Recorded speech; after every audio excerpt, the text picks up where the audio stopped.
ठाकरेंनी माझे 1000 रुपये वाचवले असं मुख्यमंत्री देवेंद्र फडणवीस म्हणाले। ठाकरेंनी कालच्या भाषणात विकास कामावर काहीच भाष्य केलं नाही। उद्धव ठाकरेंच्या कालच्या भाषणावरून मुख्यमंत्री देवेंद्र फडणवीसांनी हा टोला लगावला।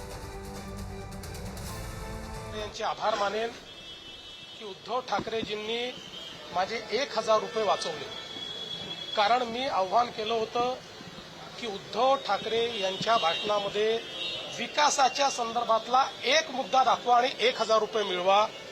काल मी तर काही त्यांचं भाषण ऐकलं नाही, पण मी फक्त भाषण संपल्याबरोबर जे भाषण ऐकणारे आहेत त्यांना विचारलं, 2-3 पत्रकारांना विचारलं, बाबा मला 1000 रुपयाचं त्या ठिकाणी आता फटका आहे का?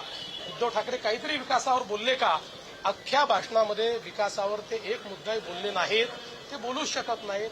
त्यामुळे ते अधवा तद्वा बोलतात। खरं म्हणजे त्यांचं बोलणं स्वगत असतं, कारण पुढे माणसंही नव्हती।